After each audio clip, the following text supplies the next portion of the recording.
L'iceberg du jeu vidéo, les easter eggs terrifiants 3 sur 3. Putain, ça veut dire il y a 2 épisodes, putain, j'ai pas vu les 2 épisodes. Tier 5. On Red va Dead y jouer Redemption 2, Whispering in the Forest. Commençons tranquillement avec Red Dead Redemption. Dans cette forêt, située à Roanoke Valley, il est possible d'entendre des chuchotements distincts. Voici quelques extraits.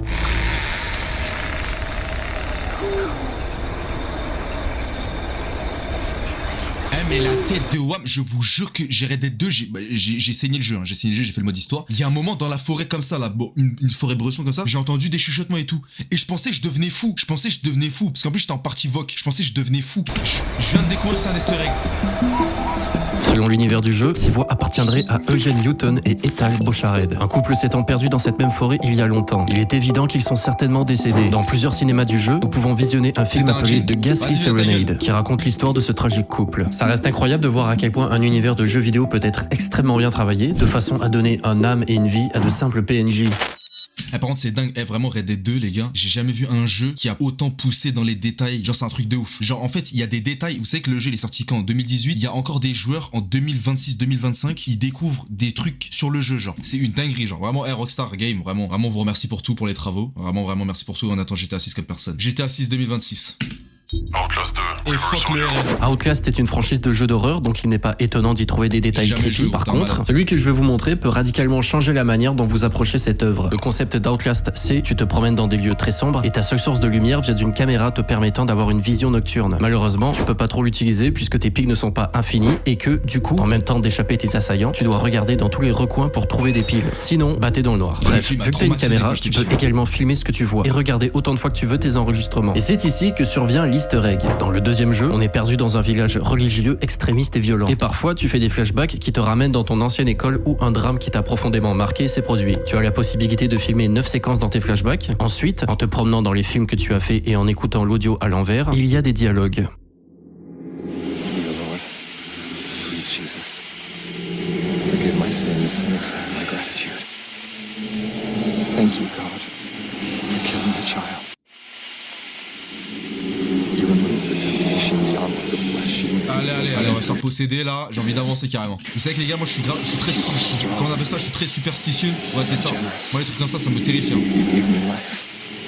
You gave me Quand c'est talent. généreux, tu Ces m'as donné la dialogues vie. peuvent nous permettre d'affirmer que ce n'était pas forcément des flashbacks, mais que quelqu'un s'amusait à nous tourmenter depuis le début. Mais ça, c'est de la théorie pour une prochaine fois peut-être. Ah les gars, Outlast, c'est sorti en 2013 il me semble, 2013, moi je suis un 03, 2013 j'avais quoi. Bref, j'étais très petit, je suis allé chez mon cousin, c'est là-bas que j'ai découvert le jeu. Mais lui déjà, je sais même pas comment il a réussi à se procurer le jeu, j'avais 10 ans. Bah lui, 10 ans, Enzo il a combien de moins lui. Enfin bref, en tout cas je suis allé chez eux, je suis allé chez Enzo et tout. Et lui, il a 2 ans ou 3 ans de moins que moi, tu vois. Et lui, il avait Outlast. Déjà, je sais même pas comment il a réussi à avoir Outlast à son âge sans que sa mère, elle ait vérifié ou quoi. Mais même, je crois, sa mère, elle savait parce que elle avait prévenu ma mère que c'était un jeu. Je me rappelle, mot pour mot, elle avait dit c'est une boucherie. Elle a dit c'est une boucherie, mais nous, gros, on avait 10 ans, 7 ans. Gros, je joue au jeu. Je crois vraiment, c'est la première fois de ma vie entière que j'ai vu un truc aussi violent de ma vie. Genre, tu sais, c'est comme quand t'es petit, tu tombes sur ta première vidéo gore. Genre, ça te choque, ça te marque. Et ben, c'est Outlast, moi, qui m'a marqué en premier, là. Dingue. Crack sur moi, mais je sais pas si. Et non, c'est pas. Enfin, si, c'est ce jeu-là qu'on a fait en stream avec Mental et Boy, mais c'est Outlast Trial, c'était en coopération. Et c'est le pire jeu qu'ils aient pu faire. Là. Le Stanley Parable, c'est l'histoire de Stanley, employé de bureau dans une société, qui, un beau jour, se retrouve seul sur son lieu de travail. Tout le monde a disparu. Ce jeu possède un narrateur décrivant toutes les actions que tu entreprends. Il t'indique des chemins à prendre, libre à toi de ne pas l'écouter et de faire totalement l'inverse. C'est un jeu à choix multiples, ce qui veut dire que ta run est optimisée selon les décisions que tu prends. Exemple très simple, t'arrives devant deux portes, le narrateur te dit de prendre celle de gauche. Instinctivement, t'as peut-être envie de pas trop l'écouter et de prendre la porte à droite. Tu peux faire ça. Tu peux aussi suivre ses ordres et prendre celle de gauche. Le jeu est parsemé de choix comme celui-ci et peu importe le chemin que tu prends, c'est prévu et optimisé pour que ta partie continue et soit différente. Qui dit choix multiples, dit aussi fins multiples. Dans Stanley Parable, 19 fins différentes sont débloquables. Dans une version ultra deluxe, sortie en 2022, on passe à 42 fins. C'est beaucoup. Dans toutes ces conclusions, deux possèdent un élément en commun. Dans une finalité où Stanley doit répondre à un quiz, en donnant toutes les bonnes réponses, il se passe quelque chose. Si tu as toutes les bonnes réponses, un homme apparaîtra derrière toi. Ok.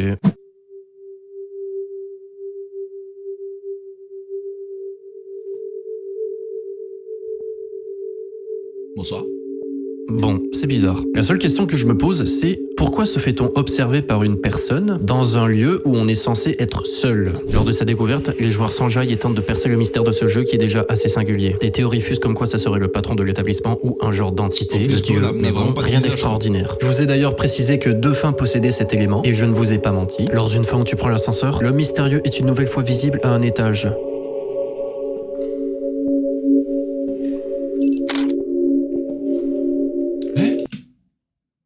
J'ai juré en dire un peu mon daron. J'ai juré en dire un peu mon daron. Je vous jure. Hein. Je vous jure, ça me choque un peu carrément. Dans ces apparitions, 2 choses sont communes. Il fixe constamment le joueur et est extrêmement dur à voir en raison de la subtilité de ses placements. Mais ce n'est pas tout. En regardant le trailer qui annonçait la version Deluxe, à la 12e seconde, il est encore là. Là, je pense que ça peut commencer à devenir suspicieux. Des utilisateurs sont même allés voir dans les fichiers du jeu et ce gars s'y trouve. Comme quoi, c'est pas une hallucination. Le skin ressemble à ceci. Il a une calvitie. Il s'appelle Aman0002. Ce qui est drôle car du coup, son nom c'est juste un gars. Mais c'est aussi le diminutif de Air Portman qui s'est avéré comme son réel nom. Encore aujourd'hui, aucune idée de qui, comment, pourquoi. Non, bâtard. Non, t'es méchant, Ottoman. T'es en train de dire que lui ressemble à Mentalo? Lui ressemble à Mentalo? Non, ça se fait pas. Ça se fait pas. Certes, il a un crâne dégarni comme lui et que vas-y, il a un peu enveloppé et qu'il a une tête de con un peu, mais il ressemble pas du tout à Mentalo. Ça se fait pas. Comme son réel nom. Encore aujourd'hui, aucune idée de qui, comment, pourquoi. Et pourquoi pas finalement Fall Guys est un jeu sorti en 2020. Dans celui-ci, tu contrôles un personnage ressemblant curieusement à un Jelly dans un battle royale où tu dois terminer des courses à obstacles dans les premières positions. La physique est assez originale puisque ton personnage a un gros problème d'équilibre, si bien qu'une simple collision avec un autre Fall Guy est suffisante pour te faire tomber et perdre de précieuses secondes. Ce jeu s'inscrit dans une lignée de jeux en multijoueur, très coloré, surfant sur la vague des battle royale. Mais il y a un petit problème avec ce jeu. Il existe un niveau assez perturbant où, à la place d'apparaître dans une map et faire ta partie, tu spawns directement dans un niveau où t'es complètement seul. Un niveau rempli de personnages inanimés. Le truc dont je suis en train de vous parler est un événement extrêmement rare, si bien qu'à ma connaissance, il n'a jamais été filmé, mais uniquement screenshot. Et que je n'ai qu'un seul témoignage sur cette expérience. On dirait un fake. Bonjour Fall Guys, je suis vraiment désolé, mais je pense avoir brisé votre jeu. Il y a beaucoup plus de Jelly Bean dans le jeu que dans mes souvenirs. Voici la réponse officielle du jeu. Je dois vous avouer quelque chose. Nous avons installé une fonctionnalité secrète où une centaine de Fall Guys apparaissent en début de niveau. C'est une probabilité très faible. Alors pour résumer, ça semble seulement être un easter egg pour aider, marketingment parlant, à faire parler et rendre le jeu un peu plus populaire. C'est aussi certainement pour cette raison que les Jelly Bean décédés ont tous un logo de Mediatonic. Moi je te jure, marketingment parlant, ça tombe sur WAM, je te jure, je screen pas, j'en parle même pas. Juste, je relance une autre game. C'est la pire idée du monde, genre marketingment parlant. On en a rien à foutre, ça a bugué. Je relance une game, je vais pas screener et en parler, on me bat les couilles moi. Les développeurs de Fall Guys. Half-Life 2, Monster. Half-Life 2 est un jeu de tir à la première personne. L'histoire et l'univers de celui-ci ne sont pas très importants pour connaître cet easter egg. Il faut simplement savoir que dans Half-Life 2, il y a des zombies.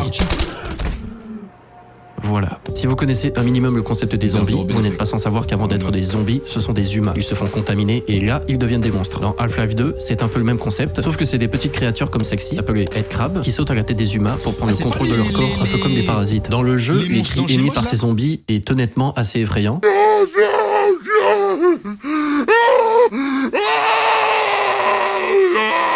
Rien que leurs cris auraient pu faire partie de l'iceberg. Par contre, lorsque tu enregistres leur son et que tu le reverses, ce cri devient encore plus effrayant.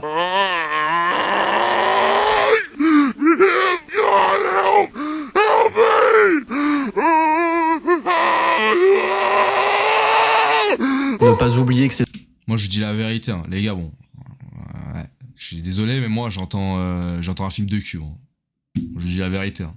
Je vous jure. Hein. Moi ça me fait frissonner, mais d'une autre manière. Les zombies étaient auparavant des humains. Ils ont l'air d'avoir gardé leur conscience et de souffrir énormément. J'aimerais bien voir les œuvres de zombies explorer plus souvent ce thème. Genre, est-ce que les infectés gardent une conscience? Petite parenthèse, continuons.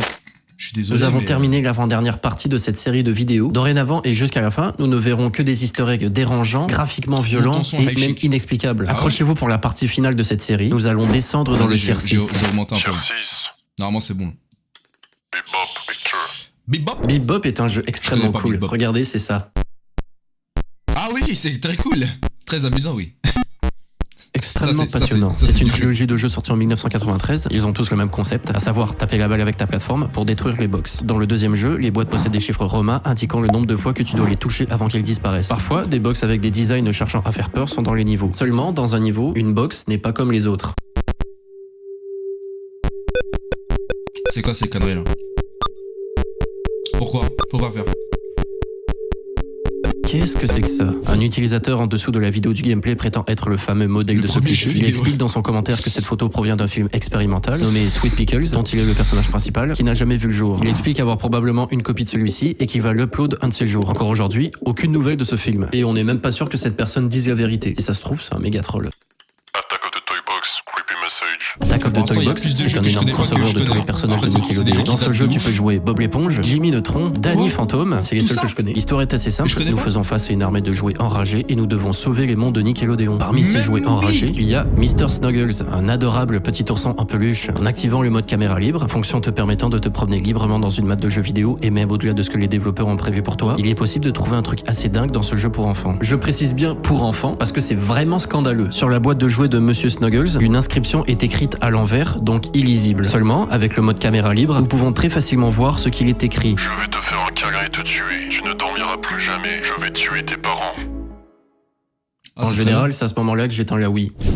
Pour un jeu pour enfants en plus, c'est nickel. Encore une fois, dans le jeu Half-Life 2, un détail très effrayant est trouvable. Et là, je vous parle pas d'un petit cri de zombie. Je ne pourrais pas vous montrer d'image. Mais vous, dans le chat, là, est-ce que à l'ancienne, quand vous étiez petit, genre vos darons, ils s'en foutaient que genre vos jeux, ils soient plus Peggy 18 ou genre vraiment, ils étaient grave stricts par rapport à ça, genre.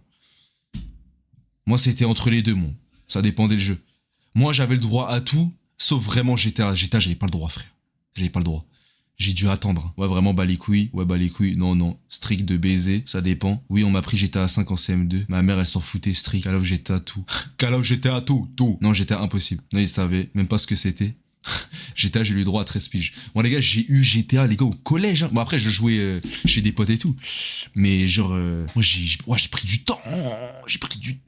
De la chose en raison de son contenu graphique. En gros, dans le jeu, il n'est pas rare de croiser des corps de personnages brûlés. L'un de ceux-ci revient à plusieurs reprises et jusque-là, rien d'anormal. C'est seulement un élément de décor en fait. Il est aussi un modèle assez connu sur Garry's Mod. Le petit problème, c'est que la compagnie Valve, qui a fait Half-Life, utilisait des vraies photos d'humains gravement blessés et décédés pour confectionner leur modèle. Et c'est ainsi qu'ils ont créé celui-ci. Modèle qui possède le visage reproduit d'un homme qui s'est fait brûler. La photo est floue, je ne peux pas vous montrer ça. Cette photo a été prise dans un livre tout public, mais elle est extrêmement graphique. Aucune idée de l'identité de l'homme. Sur Reddit, un utilisateur précise qu'il faisait partie de la mafia, mais bon, aucune source, donc à prendre avec de grosses pincettes. Ce qui est dérangeant, c'est que Half-Life a une énorme communauté. Vous-même êtes peut-être un joueur, et inconsciemment, vous êtes passé à côté d'une texture copiée très portrait sur le visage d'un humain décédé dans des conditions effroyables. Aujourd'hui, Valve ne produit plus de textures inspirées de cadavres, donc problème résolu. Par contre, putain, vous imaginez, vous mourrez, les gars, vous mourrez dans d'atroces souffrances, et vous voyez votre gueule, mais vraiment, vous êtes déformé, hein, vous êtes fait cabosser, les gars, mais vraiment cabosser, genre vous avez volé 100 000 balles à un four et tout, vous êtes fait cabosser, et votre gueule est finie dans un jeu, et le jeu il pète. Et tout le monde porte votre skin de votre gueule bousillée comme ça. Vous vous rendez compte? Toujours présent dans le jeu, il n'a jamais été modifié. Je pense que cette pratique peut amener un débat. Pour le réalisme du jeu vidéo, est-il moralement acceptable d'utiliser de réelles photos ou médias impliquant des tragédies afin de créer des personnages ou des corps? Personnellement, je pense pas que ce soit acceptable. Beaucoup de gens sont sensibles à la réelle violence, sans prendre en compte que des enfants jouent aussi à ces jeux vidéo et que clairement, c'est pas de leur âge. Aussi, par question de respect envers les victimes brutalement décédées, je suis pas sûr que ce soit super éthique. L'espace commentaire est disponible pour vos avis. Roblox, clown vidéo. Roblox, c'est super populaire, je vais être très honnête avec vous. C'est pas un jeu qui m'attire particulièrement, mais par contre, la chose que je vais vous montrer, ça, je kiffe. Dans un salon, tu peux écrire dans le chat Question mark, I love you. Question mark, always watching. Ceci va se produire. Après les gars, Roblox c'est le... Comment on appelle ça? C'est le QG des fous alliés, hein. C'est le QG des malades mentaux. Ça on le sait déjà en vrai.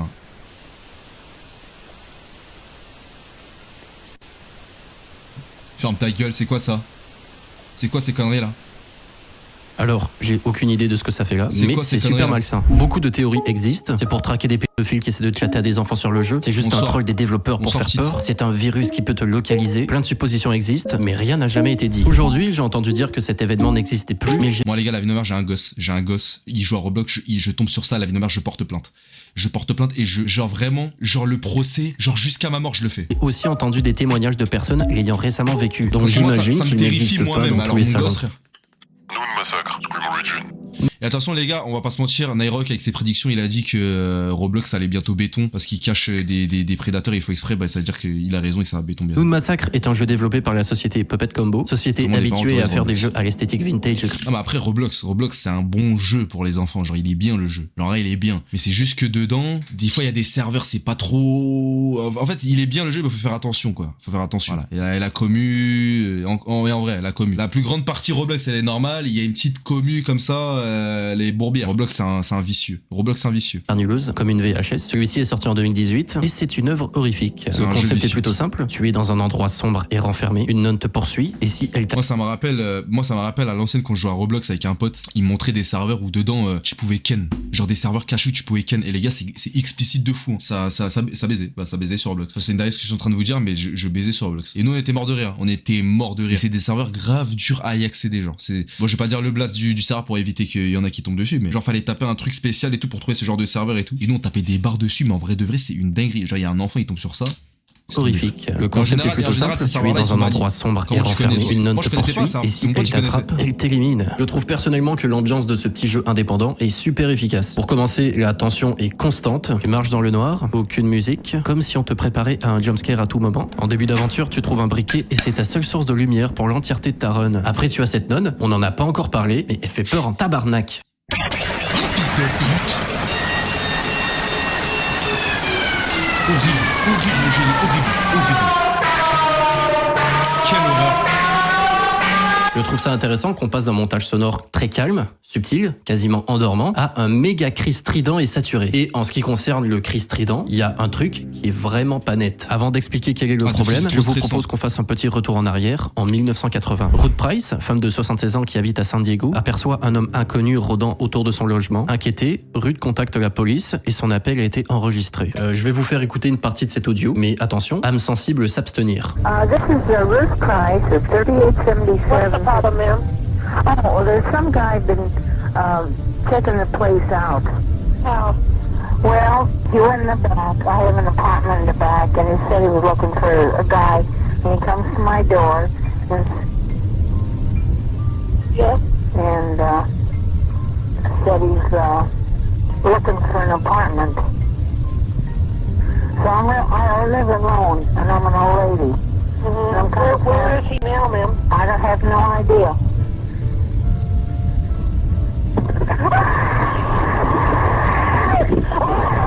C'est terrifiant. Oh le cauchemar. Oh là là là là. Pour le fin mot de l'histoire, le cri de Ruth a effrayé l'agresseur et il s'est enfui. La femme a heureusement survécu à l'attaque. Mais attendez, en fait, attends. Le cri de Ruth a effrayé l'agresseur et il s'est enfui. La femme a En fait, non. Parce que, attends, de ce que j'ai compris, elle s'était pas encore fait agresser, mais elle a crié, du coup, ça a fait fuir l'agresseur. C'est-à-dire, en fait, l'agresseur, ça se trouve, il était vraiment laid en singe. Genre, le gars était tellement laid que... Oh, le singe de dingue. Heureusement survécu à l'attaque, mais l'homme n'a jamais été retrouvé. T'imagines, t'es tellement moche. Il y a une meuf, elle crie tellement fort que ça te fait fuir en courant. Toi-même. Genre, tu fuis en courant de peur parce qu'une fille, elle hurle tellement t'es moche. Non, imagine, t'es policier, tu réponds à un appel, t'entends ça, c'est chaud quand même. Ah ouais, mais de malade. La raison pour laquelle je vous ai parlé de cette histoire, c'est que le cri que Ruth a émis ce jour-là est utilisé pour reproduire le cri de la nonne dans le jeu. Bah après, le cri, tu pouvais le faire toi-même. Et on en revient à la question que je vous ai posée tout à l'heure. Selon vous, est-il acceptable d'utiliser ce genre de média dans un jeu vidéo? En tout cas, une chose est sûre, c'est que c'est assez morbide. Tu peux crier aussi, t'as une voix.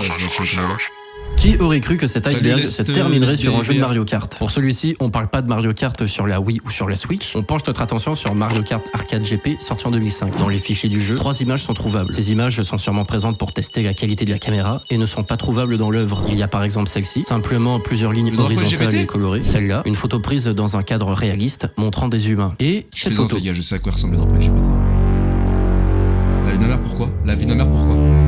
La vie de ma mère, pourquoi? On y voit un soldat et 2 hommes qui semblent apeurés. L'un de ceux-ci porte un enfant qui a l'air dénudé. Une chose grave semble se passer sur ce cliché.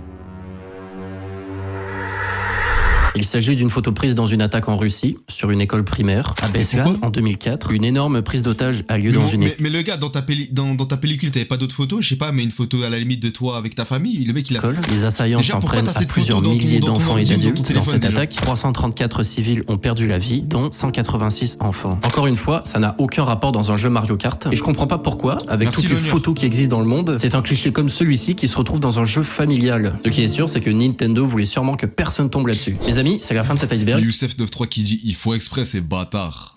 Il faut exprès, ces bâtards. Ils savent ce qu'ils font, ces bâtards. Ils rigolent de la situation, ces gros bâtards. Il faut exprès. Ils sont malins, ces chiens. Toujours les Russes. Ah mais toujours. Mais la vidéo elle était cool, hein. La vidéo elle était cool, j'ai vraiment kiffé. Pas mal. Bon bah Arthur, tu manges ton... Ah non, pas rejoindre quand même, j'ai pas d'argent, mais... Tu manges ton sub, hein.